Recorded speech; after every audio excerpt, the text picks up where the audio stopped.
Hi ladies, and welcome back to Dip Nails and Wigtails. In today's video, I am going to be showing you how I ventilated this 3-year-old eye wig, which was very bald around the front. If you don't know what ventilating is, it is basically the art of tying hairs into your lace front or lace top using a little tool. So if you have been wanting to learn how to do that or see how it's done, this is the video for you. Let's talk about the things that you're going to need. You will need a ventilating tool. They are around $10 on Amazon. They're weighted and they come with these little hooks. And I don't think you'll be able to see this, but it's almost like little mini crochet hooks. You know, it goes around and then it has a little hook that grabs the hair. You will need this. I don't care how good your vision is, you're going to need this, which is a magnifying ring light. This one is 10 times magnification, and it does come with 3 light settings: warm light, blue light, and white light. I found white light to be best for me. It hooks onto your table.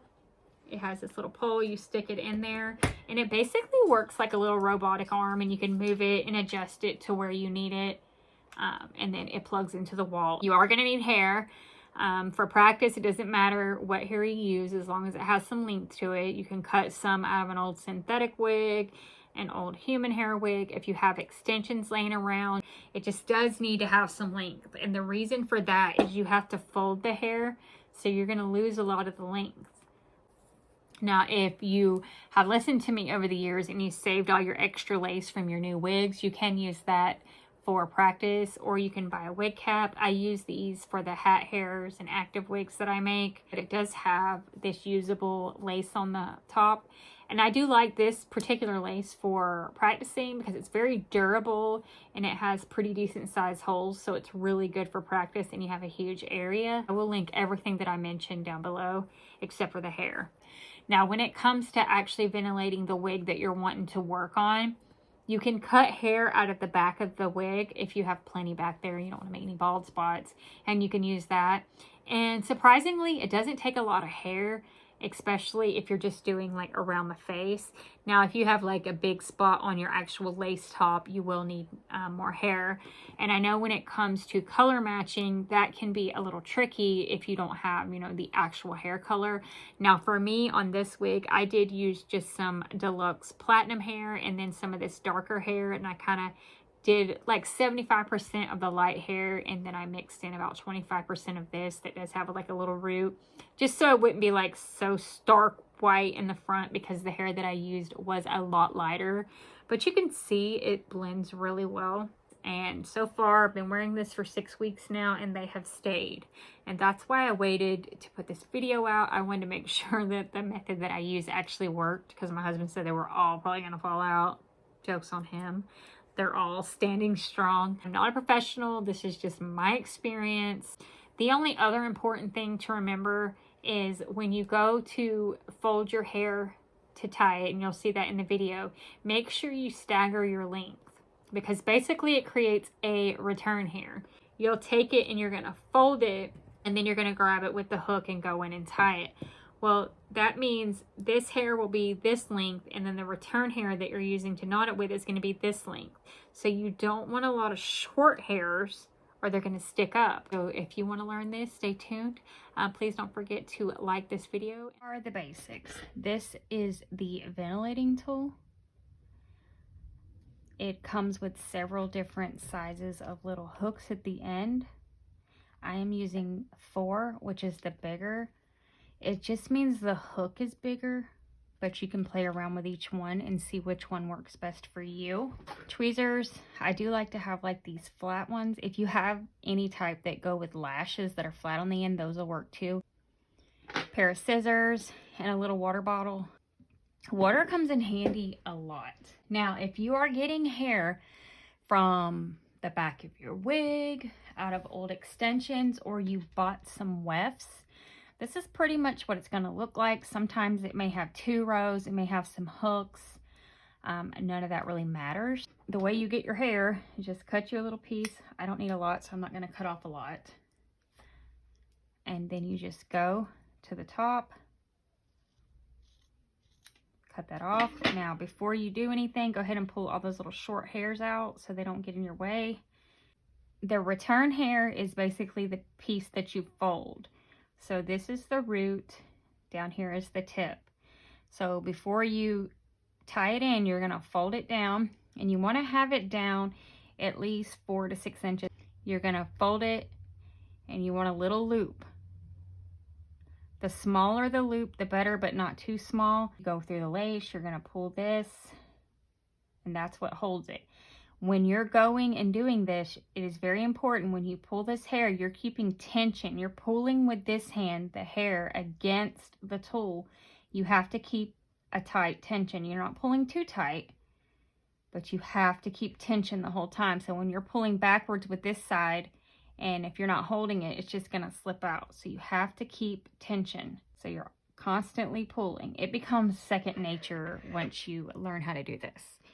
Okay, so for the sake of this video, and I do like to do it this way, I did put a little piece of blue paper under the wig cap. That way you can see the holes a little better.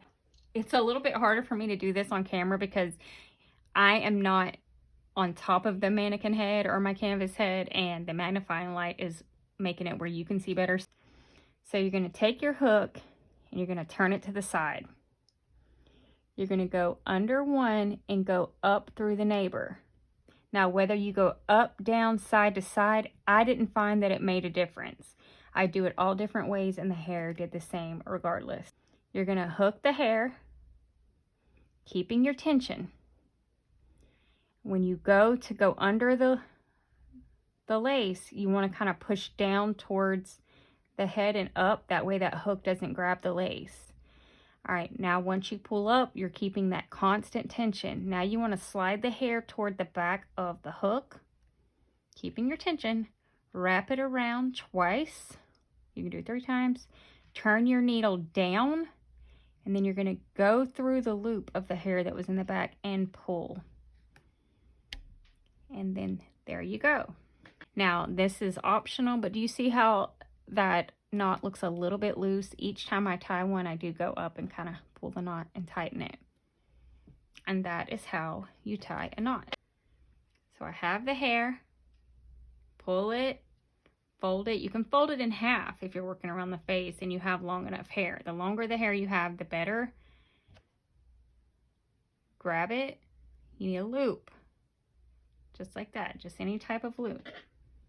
You're going to take your tool, turn it to the side, go under one and up through the next, making sure you do not skip one and go past one and go to the next, because then the knot's going to be stretched across 2 and it's not going to stay.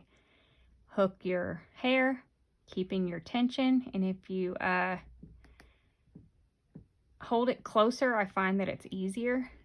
All right, so you're going to twist your hook up, push down toward the head, go up, and there you go. Now, if you drop the hair out, that's fine. Just pick it up, keeping your tension. Wrap the hair around it, turn your hook down, and then you're just going to slide through the loop and pull. And there you have your knot. You can just kind of pull it to tighten it up, but I just like to go up there. That's why it takes me so long to do anything, and just tighten it, just because I don't want it to untie. If anytime you're working with the hair and other hairs in your way, and if you're working in a wig, it's going to get in your way, just take the hair, spray it, brush it out of your way. Oops, whichever way. Use clips. Do whatever you have to do to keep that hair out of your way. So go under one, go up, turn it up, got your needle through, or your hook. I'm grabbing multiples, push down toward the canvas head, pull it up. Make the hair slide back, loop it around twice, and I think one of them got loose, and then you're going to just pull through the loop, tighten it up. And we were able to do all of those. Now, do you see how this grabbed the end of that one? Pull it out. Working on the sides or in the back or in the loops, you can work with multiple pieces of hair at once if you're able to. There was a lot of times where I did on the sides and stuff just so I could fill that space faster and have more hair.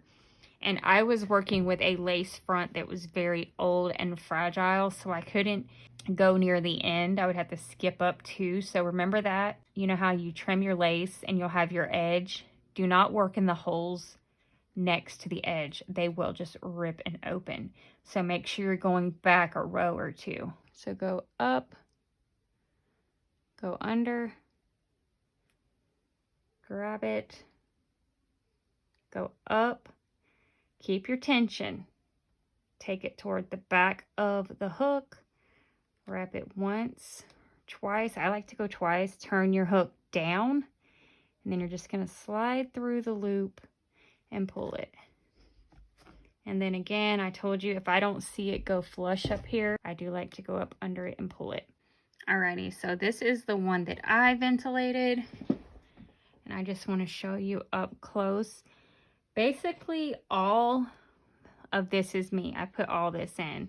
I may go in and fill a few more hairs in there. This is all me. And I did use a mix of different colors, and you really can't tell. I don't know if you can see, like some of them are darker. Some of them had like a root that was at the top and then it ended up going toward the middle, but it all blended. I'm going to show you here.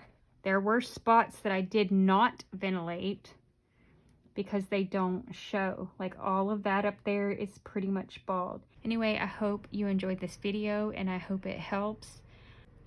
Again, it is a learning curve, but it's worth learning. Now I can go in and I can put hair in anytime I need to. Thank you for watching.